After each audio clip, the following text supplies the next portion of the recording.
Have you ever really looked at your front door and wondered what a locksmith sees? It's not just a piece of wood with a handle. To them, it's a puzzle, a challenge, just waiting to be solved. So today, we are diving deep into their secret toolkit, from the most delicate, artful picks all the way up to the brute force tools they only use as a last resort.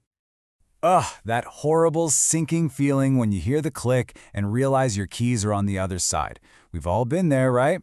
But here's the thing. Where we see a total dead end, a professional locksmith sees an opportunity. Their brain is already running through a whole catalog of solutions, looking at the entire door, the frame, not just the lock. And that's a super important distinction to make. A locksmith is not just some handyman who happens to have a few cool gadgets. Nope, these are highly skilled security professionals. They're trained to see the world in terms of vulnerabilities and defenses, and their job is to get past those defenses, often with the precision of a surgeon. So let's think about their methods like a kind of escalation ladder. We're going to start at the bottom, at level 1, the artful pick. This is all about finesse, about pure skill. It's the art of opening a lock without leaving so much as a scratch. The whole idea behind lockpicking is, well, it's simple to say but can take a lifetime to truly master. It's like having a delicate conversation with the lock itself. You're feeling for these tiny, almost imperceptible clicks as the internal pins set into place. It takes an incredible amount of patience and a really deep, intuitive feel for the mechanics inside that little metal box. And this is definitely not a one-tool-fits-all kind of job.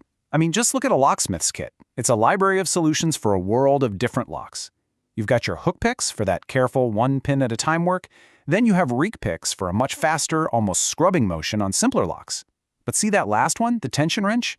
That little guy is the unsung hero of this entire operation. We'll get to why in just a second. And this slide right here perfectly shows the strategic thinking that's going on. When a locksmith walks up to a door, they have to make a choice. Do I go for precision or do I go for speed? Using a hook is methodical. It's like cracking a tiny safe, one number at a time.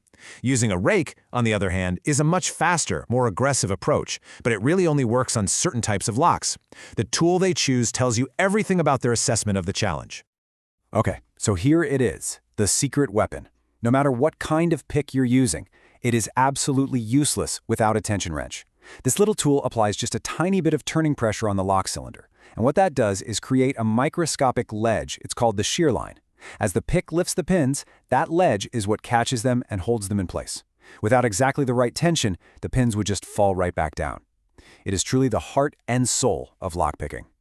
But you know what? Sometimes the smartest way to get through a door isn't by messing with the lock at all. So let's climb up to level 2 on our ladder, the clever bypass. This is where a locksmith uses their knowledge of the entire door system to find a sneaky shortcut. The real difference here is what they're targeting. Instead of focusing on those tiny pins inside the lock, bypass tools go after other parts of the mechanism. They're basically looking for a design flaw, a kind of secret passage that gets them around the main security feature. And more often than not, that target is the door's latch. So let's walk through a classic example of this. A locksmith might take an inflatable air wedge and slip it between the door and the frame, then pump it up just enough to create a tiny gap. Through that gap, they'll slide a thin but strong tool. Sometimes it's just a sturdy piece of plastic. And the whole goal is to just maneuver it to push that spring-loaded latch back into the door, and boom, the door just swings open. It's so simple, it's almost genius, and it's incredibly effective. And the creativity just keeps going. The bypass toolkit is just full of clever problem solving. We're talking about long, flexible tools that can actually slip under a door and grab the handle on the other side. But the real jaw-dropper is something like an electro pick. This thing uses high-frequency vibrations to literally bounce the lock's pins into the right position almost instantly. Each tool is like a clever little hack for a very specific security puzzle. Okay, but what happens when all that skill, all that cleverness just isn't enough? Well, that brings us to the top of our ladder, level 3, the last resort. This is the point where finesse goes right out the window, and the only thing that matters is getting that door open right now.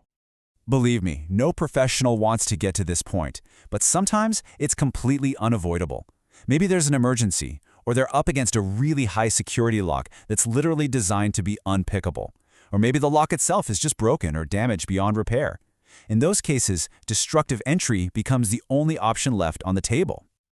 And the tools at this level, well, they're pretty much what you'd imagine. We're talking power drills to completely obliterate the lock's internal guts. We're talking crowbars and, yes, even sledgehammers for when the door itself has to be defeated. It's always a calculated decision, weighing the urgent need to get in against the inevitable cost of repairs. The goal is entry, but the price is always damage. And that's the key phrase right there, pulled directly from our source material. It is always a last resort, specifically because it causes damage. A true professional's goal, every single time, is to solve the problem while making the smallest possible impact. So now that we've climbed this entire ladder, from surgical picks all the way to sledgehammers, what does it all actually teach us about keeping people out?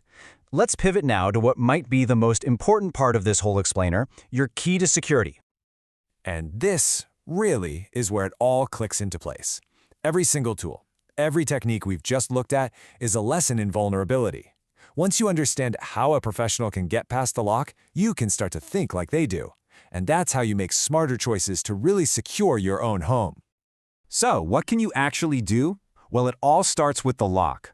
Upgrading to a high-security lock that has special pins designed to frustrate picking is a fantastic first step. But remember, a great lock on a weak door frame is like a bank vault door on a cardboard box. You've got to reinforce that frame and make sure a pro installs it correctly. And hey, don't forget the simple stuff, like controlling who has copies of your keys and just doing a little regular maintenance. It all makes a huge difference. But you know, your absolute best defense is being proactive.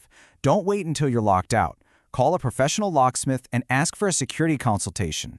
They can walk through your home with an expert eye, spot those unique weak points you never notice, and recommend solutions that are right for your specific situation.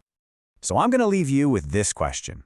The next time you walk up to your front door and put that key in the lock, I want you to take a closer look.